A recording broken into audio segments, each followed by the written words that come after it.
விழாவை தொகுத்து ஒருங்கிணைத்துக் கொண்டிருக்கின்ற அன்பு பேராசிரியர் அன்பு சிவா அவர்களுக்கும் என்னுடைய பாராட்டுகளையும் வாழ்த்துக்களையும் நன்றியும் தெரிவித்துக் கொள்கிறேன். இந்த கல்வி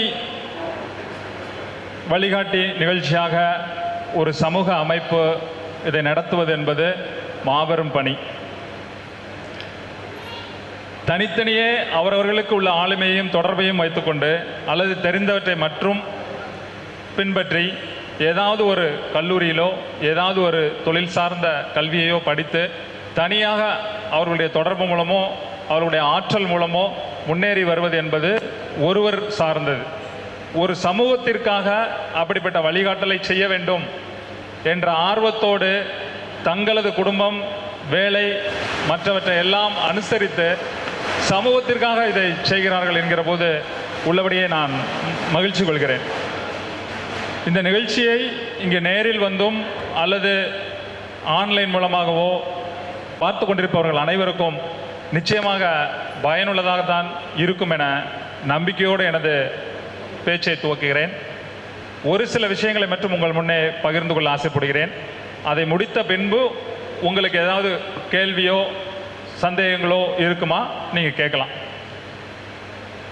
அதாவது ஐயா, மதிப்பிற்குரிய ஐயா திரு ஆபிரகாம் ஐஏஎஸ் அவர்கள் பேசும்போது மிக குறிப்பாக சொன்னார், கல்வி, உயர்கல்வி என்பது நமக்கு ஏற்கனவே காட்டப்பட்ட ஒரு சில வழிகளை நோக்கி மட்டுமே நாம் பயணப்பட்டு கொண்டிருக்கிறோம். இன்ஜினியரிங், டாக்டர், இதுதான் மிகப்பெரிய படிப்புக்கான வழியாக தோன்றுகிறது. அதுவும் தமிழகத்துக்கு உள்ளே தமிழக அரசால் நடத்தப்படுகின்ற கல்லூரிகளை நோக்கி மட்டுமே நமது பயணம் இருக்கிறது. அல்லது அண்ணா யூனிவர்சிட்டி போன்ற உயர் பல்கலைக்கழகத்தால் அங்கீகரிக்கப்பட்ட தனியார் கல்லூரிகளை நோக்கி நமது பயணம் அமைகிறது. பொதுவாக மருத்துவம் அல்லது இன்ஜினியரிங் படிக்க விரும்பும் மாணவர்கள் தமிழகத்திற்குள்ளே தங்களது தேவையை தேடிக்கொண்டிருப்பது என்பது நாம் மேலும் ஒருபடி முன்னேறுவதற்கான வாய்ப்பை சுருக்குகின்றது. திரைக்கடல் ஒடியும் திரவியம் தேடிய தமிழர்கள் இன்று மாநிலம் தாண்டி படிக்கவோ வேலை செய்யவோ தயாராக இருக்கிறார்களா என்ற கேள்வியை நாம் ஆழ்ந்து யோசிக்க வேண்டிய கட்டாயத்தில் இருக்கிறோம். இது ஒரு குறிப்பிட்ட சமுதாயத்திற்கு மட்டுமன்றி தமிழகத்தில் உள்ள அனைத்து ஊரக கிராமப்புற மாணவர்களின் மனநிலை என்ன என்பதை ஒட்டியே நான் குறிப்பிட விரும்புகிறேன். இன்ஜினியரிங் படிக்க வேண்டும் என்று நீங்கள் விரும்பினால் அது ஏன் ஐஐடி போன்ற நிறுவனங்களில் இருக்கக்கூடாது? அது ஏன் ஐஏஎஸ்சி போன்ற நிறுவனங்களில் இருக்கக்கூடாது? அது ஏன் ஐசர் போன்ற நிறுவனங்களில் இருக்கக்கூடாது? அது ஏன் மத்திய பல்கலைக்கழகங்கள் போன்ற இடங்களில் இருக்கக்கூடாது? வருகை தந்திருக்கின்ற டாக்டர் ஆறுமுகம் அவர்களை வருக என்று வரவேற்கிறோம். இந்த கேள்வி ஏன் நம்மில் எழுவதில்லை அல்லது அதை பற்றிய முழு விவரங்கள் நமக்கு தெரியவில்லையா என்பதுதான் முதல் கேள்வி. அதற்கு இந்திய அரசால் நடத்தப்படுகின்ற உயர்கல்வி நிறுவனங்களில் நுழைவதற்கான தேவைகள் என்ன, இருக்கும் தயக்கங்கள் என்ன என்பதை பற்றி தான் முதலில் நான் இங்கே பேச விரும்புகிறேன்.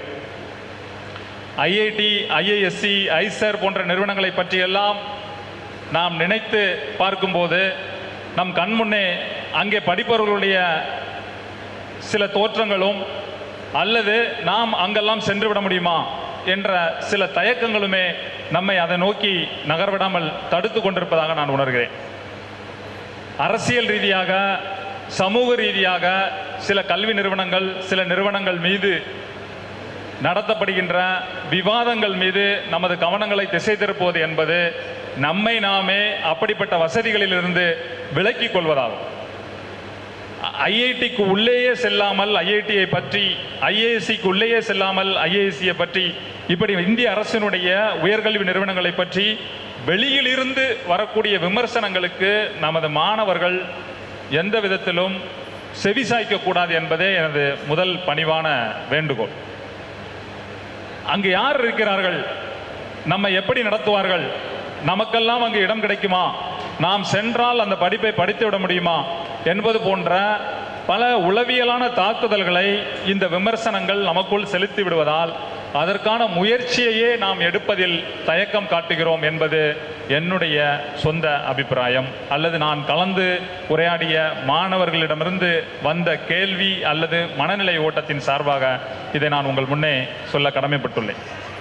எனவே முதலில் நாம் சமூக ரீதியாக அல்லது பொருளாதார ரீதியாக எந்த நிலையில் இருந்தாலும் இது போன்ற உயர்கல்வி நிறுவனங்களில் படிப்பதற்காகவோ வேலைக்காகவோ விண்ணப்பதில் மனநிலை சார்ந்த தயக்கம் இருக்கக்கூடாது என்பதுதான் என்னுடைய அன்பான வேண்டுகோளும் அறிவுரையும் கூட. இந்த தயக்கம் மாணவர்களிடத்திலும் பெற்றோர்களிடத்திலும் இருக்குமானால் அந்த நிறுவனங்களில் மூலம் கிடைக்கக்கூடிய பயன்கள் நமக்கு ஒருபோதும் கிடைக்கப் போவதில்லை. அதன் மீது வைக்கப்படுகின்ற விமர்சனங்கள் நம்மை அதை நோக்கி இழுக்காமல் அதிலிருந்து விலக்கியே வைத்துக்கொள்ளும். அரசியலாகட்டும், ஒரு அதிகாரமிக்க பதவியாகட்டும், அடிப்படை கல்வியாகட்டும், அதை நோக்கி நாம் செல்றோமானால் அது நம்மை நோக்கி வரும், அது நம்மை அரவணைத்துக் கொள்ளும். அதிலிருந்து விலக்கப்படுவதற்காக வைக்கப்படுகின்ற விமர்சனங்களை உள்ளேற்றி அதற்கான தயாரிப்பு நிலையோ அல்லது அதை தொட்டு பார்ப்பதற்கான ஒரு சின்ன ஆசையோ கூட நம் மனதில் வரவில்லை என்றால் அதை நோக்கிய நமது பயணம் சாத்தியப்படாது. ஆகவே நமது குழந்தைகளுக்கு ஊரக பகுதியில் உள்ள, கிராமப்புறத்தில் உள்ள அத்தனை மாணவர்களுக்கும் மனதிலே மிகுந்த நம்பிக்கையையும் ஓர் ஆசையையும் ஊட்டி வளர்க்க வேண்டும். இது போன்ற மத்திய கல்வி நிறுவனங்களில் படிப்பது என்பது பொருளாதார ரீதியாக நமக்கு பலம் வாய்ந்ததாக இருக்கும், பின்னாளில் அறிவு ரீதியாக ஒரு ஆளுமைமிக்க சமூகத்தை கட்டமைப்பதற்கான வழிகாட்டியாக இருக்கும். வேலைக்காகவோ பிற தொழில் துவங்குவதற்கானவோ தொடர்புகளும் நம்மளுடைய ஆளுமைகளும் மேம்படும் என்பதை ஊட்டி வளர்க்க வேண்டும் நமது குழந்தைகளிடமும் நாம் சார்ந்திருக்கும் பகுதி மக்களிடமும் என்பது என்னுடைய அன்பு வேண்டுகோள். எங்காவது நடக்கக்கூடிய ஒரு சில விரும்பத்தகாத சம்பவங்கள் முழுமையான இந்த கல்வி நிறுவனங்களுக்கோ அல்லது அரசு நிறுவனங்களுக்கோ எப்போதுமே பொருந்தாது என்பதை மனதில் கொள்ளுங்கள். ஆகவே ஐஐடி போன்ற நிறுவனங்களில், கல்வி நிறுவனங்களில் என்னென்ன கல்வி வாய்ப்புகள் உள்ளது என்பதை நம் வளருகின்ற குழந்தைகள் அங்கு இருக்க இப்பெல்லாம் இன்ஃபர்மேஷனை தெரிஞ்சுக்கிறது, அதாவது ஒரு தகவலை தெரிந்து கொள்வது என்பது வெகு வெகு எளிது. எல்லா நிறுவனங்கள்லையும் வெப்சைட் இருக்கு, அங்கே போனீங்கன்னா அதனுடைய முழு விவரங்களும் இருக்கு. இங்கே என்ன பாடத்திட்டம் இருக்கிறது, இதற்கான ஃபீஸ் என்ன, இதற்கான சேரும் வழிமுறை என்ன என்பது ரெடிமேடாக அவைலபிளாக இருக்கு. அது போக அவர்களை தொடர்பு கொண்டு கேட்பதற்காக இமெயில் முகவரிகள், தொலைத்தொடர்பு எண்கள் எல்லாம் அந்தந்த தளங்களிலே வழங்கப்பட்டிருக்கின்றது. இதையெல்லாம் எந்த தயக்கமும் இன்றி நாம் பயன்படுத்தி கொள்ள வேண்டும். ஆக இது போன்ற நிறுவனங்களை நோக்கிய நமது முதல் படி நம்மை வெற்றி பாதைக்கு நிச்சயம் அழைத்து செல்லும். சரி, ஐஐடி இருக்கிறது, கன்வென்ஷனல் நடத்தக்கூடிய கோர்சஸ் என்ன அப்படின்னு பார்த்தீங்கன்னா, ஐஐடிக்குள்ளே இப்போ 18 டிபார்ட்மெண்ட் இருக்குங்க. மொத்தமாக கல்வி சார்ந்து இருக்கக்கூடிய டிபார்ட்மெண்ட்ஸ், அதாவது mechanical engineering, electrical engineering, electronics engineering, இந்த மாதிரி நிறைய டிபார்ட்மெண்ட் இருக்குது. அதில் ரொம்ப லேட்டஸ்டாக ஒரு டிபார்ட்மெண்ட் உருவாக்கியிருக்காங்க, மெடிக்கல் சயின்சஸ் அண்ட் டெக்னாலஜிஸ் அப்படின்னு ஒரு டிபார்ட்மெண்ட் உருவாக்கியிருக்காங்க. இப்போ 2 வருடங்கள் தான் ஆகுது. அந்த டிபார்ட்மெண்ட்டுக்கு இருக்கக்கூடிய வரவேற்பு எப்படி இருக்கும் அப்படிங்கிறத நீங்கள் நினச்சி பார்க்க முடியாது. மருத்துவத்தை நோக்கி ஓடிக்கொண்டிருக்கின்ற நம் மாணவர்கள், மருத்துவம் சார்ந்து பொறியியல் சப்போர்ட்டாக உருவாக்கப்படுகின்ற மெடிக்கல் சயின்சஸ் அண்ட் டெக்னாலஜி அப்படிங்கிற அந்த டிபார்ட்மெண்ட்டில் இருக்கக்கூடிய அந்த கோர்ஸோட ஸ்ட்ரக்சரை நீங்கள் பார்க்கணும் அப்படிங்கிறது என்னோட அன்பான வேண்டுகோள்.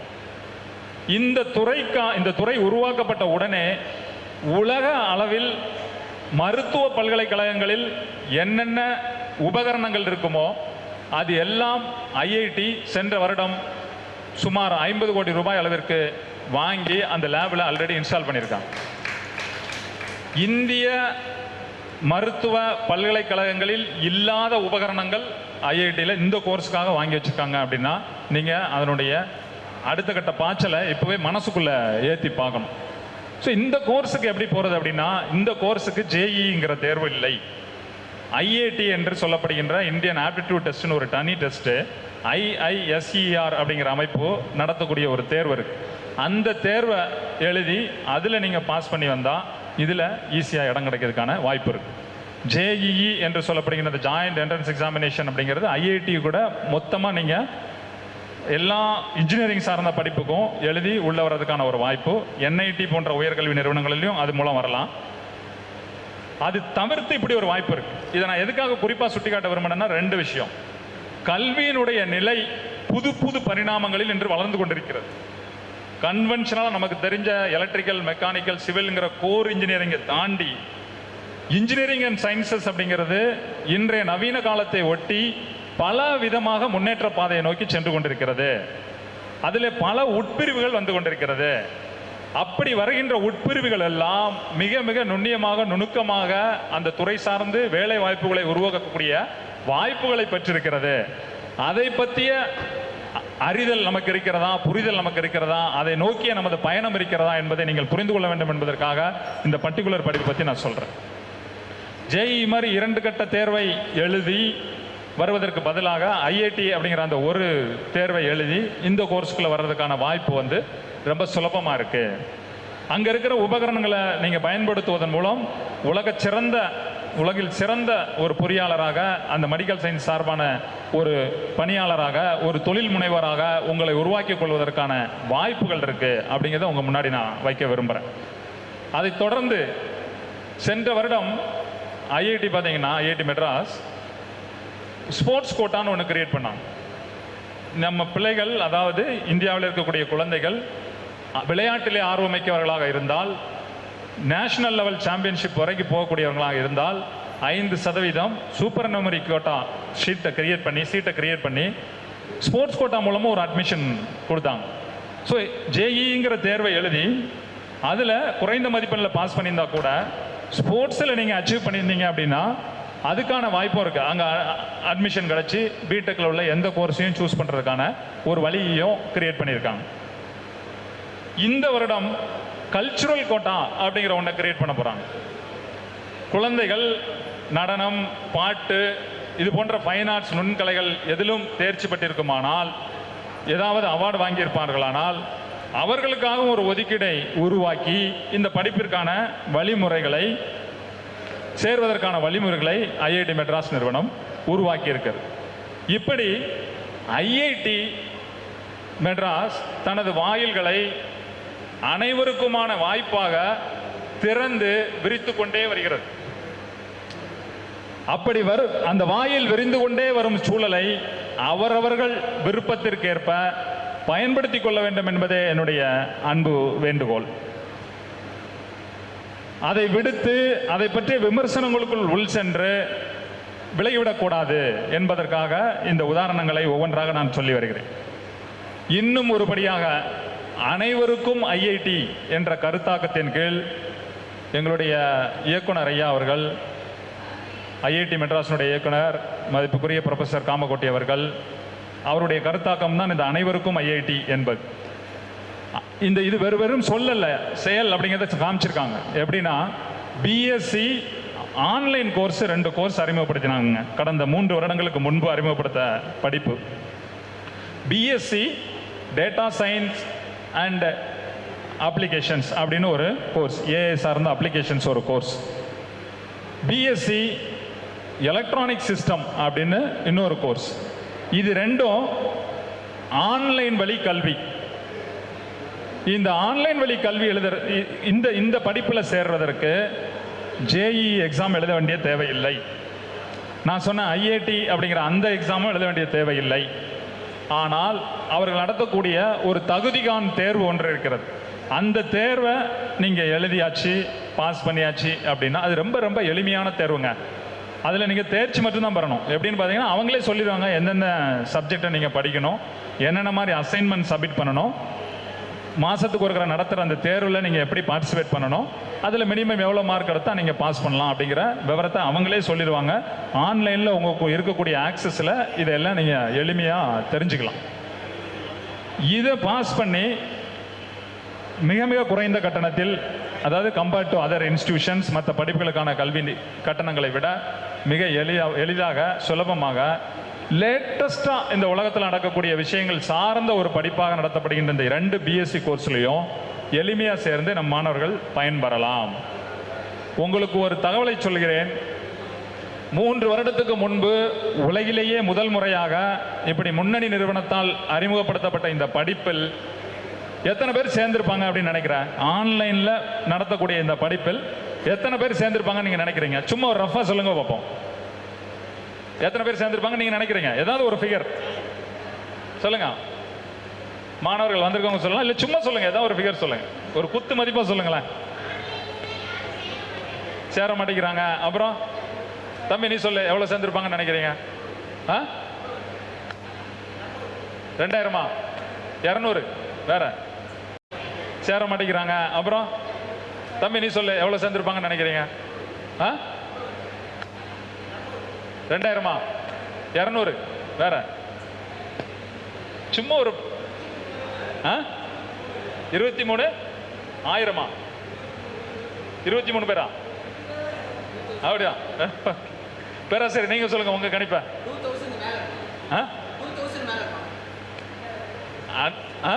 5000? அப்படி ஏலம் மாதிரி போயிட்டே இருக்கு பாருங்க. அன்பு நண்பர்களே, மாணவர்களே, 52,000 பேர் இந்த படிப்பில் சேர்ந்திருக்காங்க அப்படின்னா உங்களால நம்ப முடியுமா? இது ஆச்சரியமான தகவல் நமக்கு. முதல் 2 வருடங்களில் 20,000 மாணவர்களாக இருந்தாங்க. அடுத்து 3 வருடம் கடந்து இப்போது சென்று கொண்டிருக்கிறது 52,000 பேர் இந்த படிப்பை படித்துக் கொண்டிருக்கிறார்கள் என்றால் இந்த படிப்பினுடைய முக்கியத்துவம் என்ன என்பதை நீங்கள் முதலில் புரிந்து கொள்ள வேண்டும். அதோடு சேர்த்து நாம் இந்த படிப்பை பற்றி கேள்விப்பட்டிருக்கிறோமா, இதில் நமக்கு ஆர்வம் இருக்கிறதா, நாம் எங்கே இருக்கிறோம் என்று நம்மையும் அனலைஸ் பண்ணி பார்த்துக்கணும். இந்த படிப்பு வெறும் மாணவர்கள், அதாவது இப்ப படிச்சுட்டு இருக்கிற மாணவர்கள் மட்டும் படிக்கல. இன்னொரு சுவாரஸ்யமான தகவலை சொல்றேன் உங்களுக்கு. அன்னைக்கு நடந்த மீட்டிங்ல எங்க இயக்குனர் டைரக்டர் சொன்னாங்க, அதாவது டெல்லி எய்ம்ஸ்ல இருக்கக்கூடிய ஒரு மருத்துவர் இந்த படிப்பை இப்ப வெற்றிகரமா முடிக்கிறார். அவர் அங்க மருத்துவரா வேலை செய்யறாரு. பேரலா ஆன்லைன்ல இந்த கோர்ஸ்ல, டேட்டா சயின்ஸ் கோர்ஸ்ல ஜாயின் பண்ணி இப்ப சக்சஸ்ஃபுல்லா முடிச்சு பட்டம் வாங்க போறார்.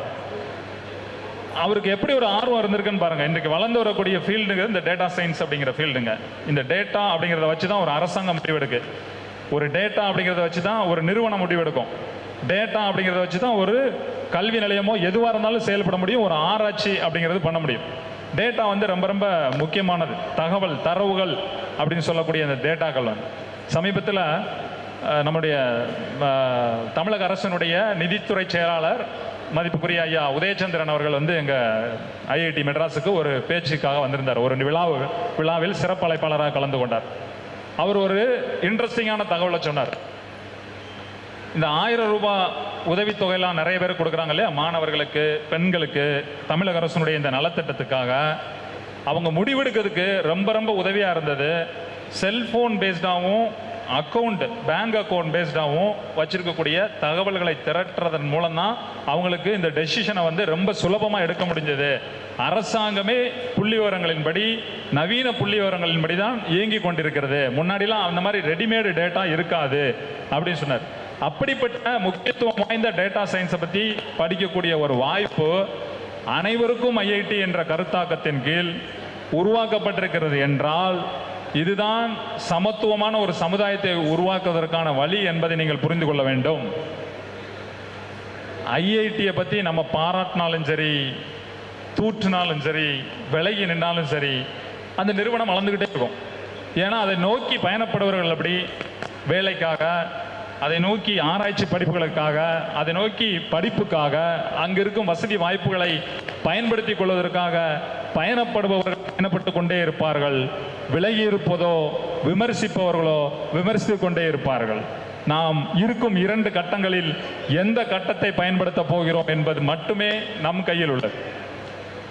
ஆகவே உங்கள் அனைவரையும் வேண்டி விரும்பி கேட்டுக்கொள்வது, இந்த தகவலை ஊர்தோறும் கிராமம் தோறும் இருக்கின்ற மாணவர்களிடம், படிக்க விரும்புகின்ற, எதிர்காலத்தை சிறப்பாக அமைத்துக்கொள்ள விரும்புகின்ற மாணவர்கள் அனைவருக்கும் நீங்கள் கொண்டு சேர்க்க வேண்டும்.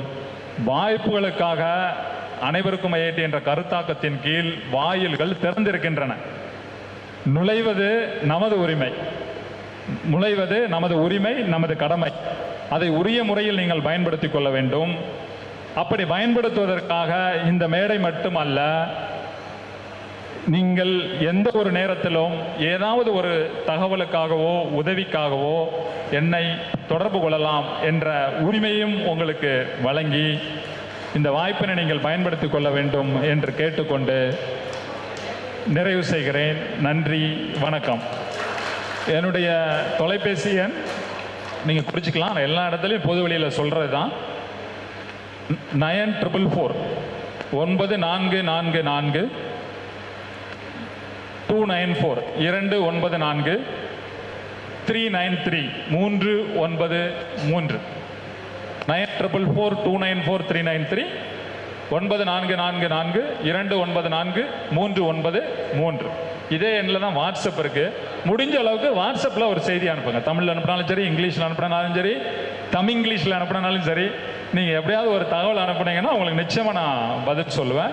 விதிமுறைகளுக்கு உட்பட்டு உங்களுக்கு என்ன உதவினாலும் என்னால் எந்த நேரத்திலும் செய்ய முடியும் என்பதை தெரிவித்துக் கொண்டு இங்கே வந்திருக்கின்ற காட்சி ஊடகத்தின் வாயிலாக பார்த்து கொண்டிருக்கின்ற அனைவருக்கும் நன்றியையும் பாராட்டையும், இந்த விழாவினை ஒருங்கிணைத்து பொதுநல நோக்கோடு நடத்தி கொண்டிருக்கின்ற அனைவருக்கும் என்னுடைய நன்றியையும் பாராட்டையும் தெரிவித்துக் கொண்டு நிறைவு செய்கிறேன். நன்றி, வணக்கம். தேங்க்யூ.